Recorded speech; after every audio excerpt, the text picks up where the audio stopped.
नमस्कार, मंडल news bulletin में आपका स्वागत है। आइए पेश करते हैं आज के कुछ प्रमुख व मुख्य समाचार। अब तक यदि आपने मंडल न्यूज के इस चैनल को लाइक व सब्सक्राइब नहीं किया है तो जल्द से जल्द इस चैनल को लाइक व सब्सक्राइब जरूर कर दें। मराठा आरक्षण की मांग को लेकर जालना के अंतरवाली सराटी गांव से मुंबई जाने हेतु निकले मराठा आंदोलक मनोज जरांगे पाटिल आज अपने हजारों समर्थकों के साथ नवी मुंबई तक पहुंच गए हैं, जहां पर सरकार के एक प्रतिनिधि मंडल ने मनोज जरांगे से मुलाकात करते हुए उनके तमाम मांगों से सरकार द्वारा पूरी किए जाने का लिखित पत्र सौंपा। इस प्रतिनिधि मंडल ने यद्यपि सरकार का कोई मंत्री शामिल नहीं था, बल्कि मनोज जरांगे की राज्य प्रशासन विभाग के प्रधान सचिव सुमंत नागे के साथ चर्चा हुई, जिसके बाद मनोज जरांगे ने कुणबी संबंधी साक्ष्य व दस्तावेज प्राप्त हो चुके मराठा समाज बंधुओं के सगे संबंधियों को भी मराठा आरक्षण का लाभ दिए जाने की अपनी मांग दोहराते हुए मराठा आरक्षण से संबंधित कुछ अन्य मांगे सरकार के समक्ष रखी और इन मांगों पर निर्णय लेने हेतु राज्य सरकार को आज रात तक का अल्टीमेटम दिया। साथ ही कहा कि मुंबई के आजाद मैदान पर पहुंचकर आंदोलन करने के बारे में वे कल दोपहर 12 बजे अपना निर्णय सार्वजनिक करेंगे। ऐसे में अब सभी की निगाहें इस ओर लगी हुई है कि आखिर मनोज जरांगे द्वारा उपस्थित की गई शेष मांगों पर राज्य सरकार द्वारा क्या निर्णय लिया जाता है। जरांगे का काफिला शुक्रवार सुबह नवी मुंबई के वाशी पहुंचा, जहां महाराष्ट्र सरकार के कुछ अफसरों ने जरांगे से मुलाकात की और सीएम एकनाथ शिंदे से फोन पर उनकी बातचीत कराई। मीटिंग के बाद जरांगे ने कहा कि राज्य सरकार ने मुझे कुछ जरूरी दस्तावेज सौंपे हैं। शुक्रवार दोपहर उन्होंने बातचीत को अपने लोगों के सामने रखा। उन्होंने कहा कि आरक्षण चाहिए तो लड़ना सीखना होगा, हमें आरक्षण लेकर रहना है, हम अपनी मांगों के लिए मुंबई आए हैं। जरांगे ने कहा कि सरकार के मुताबिक 37 लाख लोगों को कुणबी जाति का सर्टिफिकेट दिया गया है, हमने इसकी जानकारी मांगी है। शिंदे सरकार ने सर्कुलर ढूंढने के लिए समय मांगा है। जरांगे ने लोगों से कहा कि सर्कुलर खोजने में हमें भी सरकार की मदद करनी चाहिए, हमारी सभी मांगे एक साथ पूरा नहीं हो सकती, इसलिए एक एक करके सभी मांगों को मनवाएंगे। विगत दिनों स्थानीय स्वावलंबी नगर परिसर में रहने वाले शिवम गजानन देशमुख नामक युवक द्वारा खुद को समाज कल्याण व विशेष सहायक विभाग की ओर से विभिन्न दस्तावेजों की छपाई का ठेका मिलने की बात कहते हुए कई लोगों को इसमें भागीदार बनाकर उन्हें अच्छा रिटर्न मिलने का झांसा देकर करीब 4 करोड़ रुपए की जालसाजी किए जाने का मामला सामने आया था। इस मामले को सबसे पहले दैनिक अमरावती मंडल ने ही उजागर किया था और विस्तार के साथ खबर प्रकाशित की थी, जिसके बाद यह खबर सोशल मीडिया पर जमकर वायरल हुई, जिसका संज्ञान लेते हुए अब समाज कल्याण विभाग के सहायक आयुक्त माया केदार ने स्पष्टीकरण जारी किया कि उनके विभाग द्वारा लोगों को सरकारी योजनाओं की जानकारी देने अथवा किसी भी अन्य तरह का दस्तावेज तैयार करने हेतु छपाई का कोई टेंडर नहीं दिया गया है। अंततः यदि कोई व्यक्ति इस संदर्भ में किसी भी तरह का कोई दावा करता है तो उस पर बिल्कुल भी भरोसा न किया जाए। आज अमरावती शहर सहित जिले में हर ओर गणतंत्र दिवस को लेकर जबरदस्त उत्साह दिखाई दिया। इसके तहत जिला स्टेडियम पर मुख्य सरकारी समारोह का आयोजन किया गया था। वहीं सरकारी महकमों, स्कूल व कॉलेजों सहित कई स्थानों पर बड़े हर्षोल्लास के साथ झंडा वंदन करते हुए राष्ट्रीय ध्वज तिरंगे को सलामी दी गई और कई स्थानों पर गणतंत्र दिवस के उपलक्ष्य में मिष्टान्न का भी वितरण हुआ, जिसके चलते आज शहर सहित जिले में सुबह से ही काफी उत्साहपूर्ण वातावरण दिखाई दिया।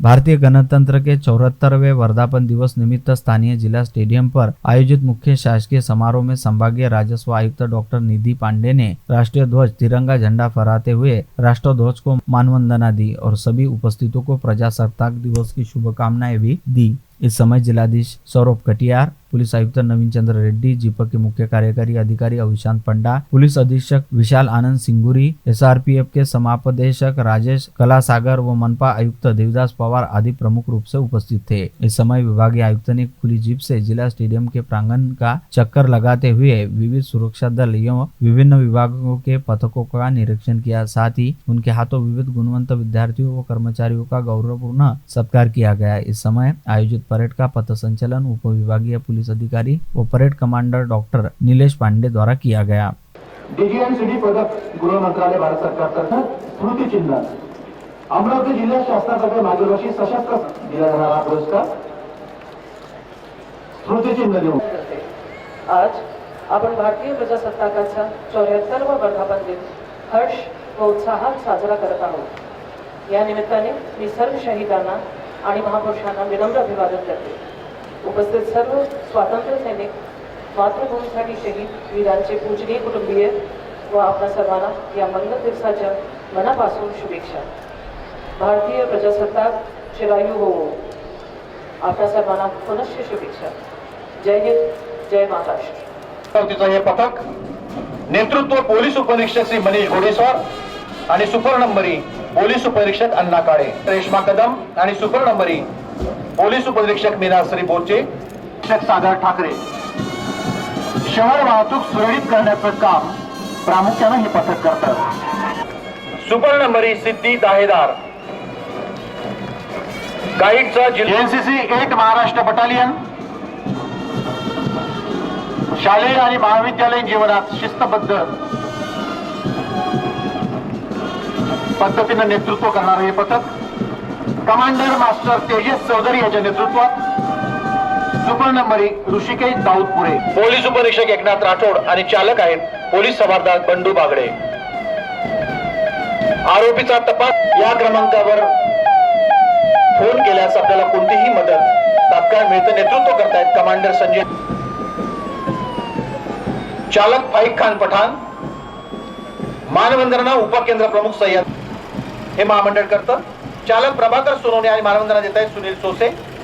जिल्ह्यात 7787 मारुतराव राठोड, मानवंदना शंकरराव चौधरी। बांबू गाठी सभेच्या निर्मितीत ज्यांचा सहभाग होता त्या अमरावती शहराचा भूषण डॉक्टर पंजाबराव उर्फ भाऊसाहेब देशमुख। अतिशय सुंदर अशी सजावट जिल्हा परिषद अमरावतीचा महिला बाल विकास विभागाचा चित्र। महानगरपालिकेच्या मराठी माध्यमातून शिकणारे विद्यार्थी। अमरावती मॉडल रेलवे स्टेशन पर सांसद नवनीत राणा के हस्ते विशाल तिरंगा फहराया गया। स्टेशन मास्टर लोहकरे और आरपीएफ अधिकारियों ने उनका स्वागत किया। बड़ी संख्या में रेलवे और पुलिस अधिकारी कर्मचारी ध्वजारोहण समारोह में उपस्थित थे। जिला परिषद के मुख्य कार्यपालन अधिकारी अविशांत बंटा के हस्ते राष्ट्रध्वज फहराया गया। सभी ने तिरंगा को सलामी दी। उपरांत जीपा के महिला व बाल विकास विभाग द्वारा रैली निकाली गई, जिसे पंडा ने हरी झंडी दिखाई। सभी अधिकारी और कर्मचारी उत्साह से उपस्थित थे। गणतंत्र दिवस उपलक्ष्य सिर पर पगड़ी भी धारण की थी।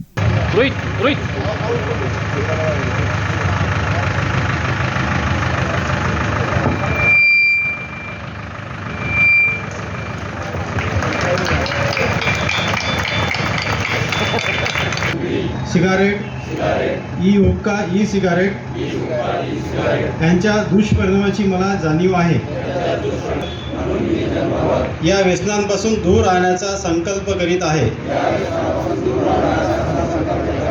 माझे कार्यालय माझे इतरांनी तंबाखूजन्य पदार्थाचा परित्याग करावा। तंबाखू नियंत्रण कायद्याची प्रभावी अंमलबजावणी व्हावी यासाठी मी सतत प्रयत्नशील। दिनानिमित्ताने सर्व अमरावतीवासींना खूप शुभेच्छा। आजचा दिवस संविधानचे जे मूलभूत जे तरतूद आहे त्यांना आठवणी करून घेणे आणि त्याची अंमलबजावणी करण्याचे दिवस आहे। या सर्वांना खूप खूप शुभेच्छा। जिलाधीश सौरभ कटियार ने आसन्न चुनाव में मतदान प्रक्रिया में स्वयं होकर सहभागी होने तथा मतदान का प्रतिशत बढ़ाने का आह्वान किया। उन्होंने कहा कि लोकतंत्र को मजबूत बनाने मतदान प्रक्रिया में लोगों को और नए वोटर्स का उत्स्फूर्त सहभाग आवश्यक है। वे छत्रपति शिवाजी सभागार में मतदाता जनजागृति और सत्कार समारोह में बोल रहे थे। अमरावती मनपा में गणतंत्र दिवस सोत्साह मनाया गया। मनपा आयुक्त देवदास पवार के हाथों ध्वजारोहण किया गया। इस अवसर पर गणेशोत्सव के दौरान पर्यावरण पूरक गणेश मंडल स्पर्धा 2023 के विजेताओं को पुरस्कार प्रदान किया गया। श्री राजेश विठ्ठल गजबे, श्री विशाल माणिक भगत। अग्निशमन दलाच्या या 3 जवानांनी आपल्या जीवाची बाजी लावून अनेकांचे प्राण वाचवले आहेत। त्या प्रित्यर्थ त्यांचा या सन्मान सोहळ्यात त्यांचं कौतुक करणं आपलं अगत्याचं कर्तव्य आहे। त्यामुळे या जवानांसाठी जोरदार टाळ्या वाजवून आपण त्यांच्या सत्कारात सामील होऊयात।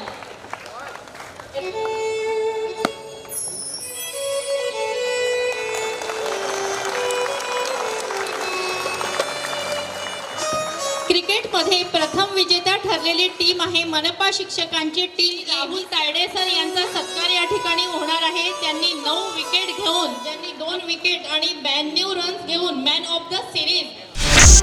विगत 30 वर्षों से महज 20 रुपए का शुल्क लेकर अपने मरीजों को अपनी सेवाएं प्रदान करने वाले अमरावती शहर के वरिष्ठ दंत चिकित्सक डॉक्टर सैयद अबरार का आज गणतंत्र दिवस पर संभागीय आयुक्त डॉक्टर निधि पांडेय के हाथों समारोह पूर्व सत्कार किया गया। विशेष उल्लेखनीय है कि इस सत्कार हेतु सैयद अबरार के नाम की अनुशंसा पूर्व पालक मंत्री व विधायक प्रवीण पोटे पाटिल द्वारा की गई थी। बता दें कि करीब 30 वर्ष पहले दंत चिकित्सक के तौर पर अपनी प्रैक्टिस शुरू करने वाले डॉक्टर सैयद अबरार ने उस वक्त अपना सेवा शुल्क 20 रुपए तय किया था और आज 30 वर्ष बाद भी उनका सेवा शुल्क महज 20 रुपए ही है।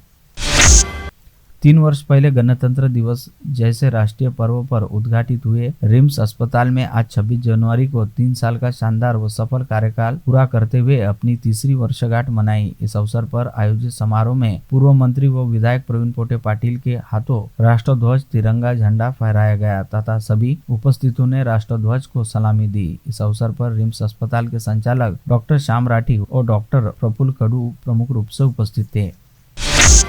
स्थानीय अंबापेट स्थित गुजराती एजुकेशन सोसाइटी द्वारा संचालित मणिबाई गुजराती हाई स्कूल व शोभाबेन सेठिया इंग्लिश स्कूल में गणतंत्र दिवस बड़े ही उत्साह के साथ मनाया गया। इस अवसर पर सांध्य दैनिक अमरावती मंडल के मुख्य संपादक अनिल अग्रवाल के हाथों ध्वजारोहण किया गया।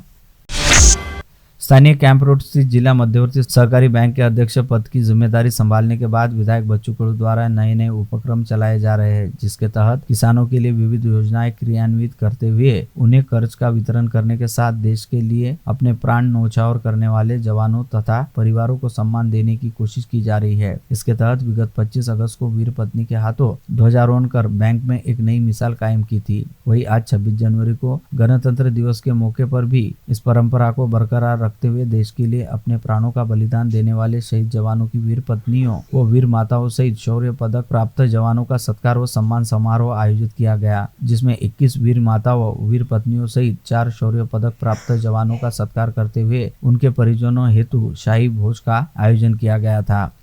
26 जानेवारीच आम्ही देशभक्त आहोत असं नव्हे, तर आम्ही निरंतर आमच्या डोक्यात तो विचार नेहमी असला पाहिजे आणि त्या कल्पनेतून आपण एक पुस्तक तयार केलं आणि मी सांगतोय देशातलं पहिलं स्मारक अकोल्यात उभं केलं ते देवेंद्रजी फडणवीसने सुद्धा कबूल केलं आणि हे पहिलं स्मारक आहे। आम्ही 4 एकरची जागा पाहिली नवीन। पूर्व पार्षद तथा खो खो के राष्ट्रीय खिलाड़ी स्वर्गीय प्रभाकर थेटे की स्मृति में 26 से 28 जनवरी तक मुदलकर पेट के युवा क्रीडा मंडल मैदान पर विदर्भ अजिंक्य पद खो खो स्पर्धा का आयोजन किया गया। इस स्पर्धा का उद्घाटन आज 26 जनवरी की शाम 5 बजे सांसद डॉक्टर अनिल बोंडे के हाथों किया गया। पूर्व मंत्री जगदीश गुप्ता की अध्यक्षता में आयोजित उद्घाटन समारोह में विधायक सुलभा खोड़के, पूर्व महापौर विलास इंगोले, पूर्व सभापति तुषार भारतीय, क्रीडा व युवक सेवा उपसंचालक विजय संतान सहित अनेक गणमान्य उपस्थित थे। इस स्पर्धा में विदर्भ से पुरुषों की संख्या 11 तथा महिलाओं की गढ़चिरौली व गोंदिया छोड़कर 9 टीमें शामिल हुई। साथ ही विदर्भ से कुल 300 खिलाड़ी इस स्पर्धा में शामिल हुए।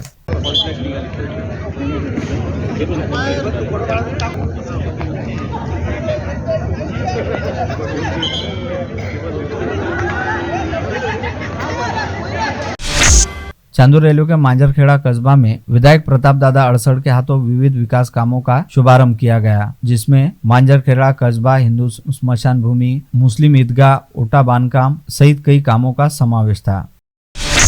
अमरावती शहर पुलिस आयुक्तालय अंतर्गत भरोसा सेल के नियंत्रक में दामिनी पथक द्वारा आज शहर के विभिन्न इलाकों में विशेष गश्त अभियान चलाया गया, जिसके तहत बडाली गार्डन, छतरी तालाब, तपोवन, ऑक्सीजन पार्क जैसे स्थित निर्जन व एकांत जगहों पर जाकर अश्लील हरकत करने वाले 10 प्रेमी जोड़ों को पकड़ लिया, जिसके खिलाफ महाराष्ट्र पुलिस अधिनियम की धाराओं के तहत प्रतिबंधात्मक कार्रवाई की गई। साथ ही उन्हें समझ पत्र देकर छोड़ा गया। एक मतिमंद युवती पर शारीरिक अत्याचार कर उसे गर्भवती किए जाने का मामला कोल्हापुर पुलिस थाना क्षेत्र अंतर्गत उजागर हुआ। इस मामले में कोल्हापुर पुलिस ने अज्ञात व्यक्ति के खिलाफ आपराधिक मामला दर्ज करते हुए उसकी तलाश करनी शुरू कर दी है। विवाह के बाद संतान प्राप्ति नहीं होने की वजह को लेकर एक विवाहिता को उसके पति व ससुरालियों द्वारा प्रताड़ित करते हुए उसका जीना मुश्किल कर दिया, जिसके बाद उक्त 24 वर्षीय विवाहिता ने चांदूर रेलवे पुलिस थाने में पहुंचकर अपनी शिकायत दर्ज कराई, जिसके आधार पर चांदूर रेलवे पुलिस ने कमलेश श्रीराव, अंबादास श्रीराव तथा मुकुंद राजगुरे सहित 2 महिलाओं के खिलाफ पारिवारिक प्रताड़ना का मामला दर्ज किया है।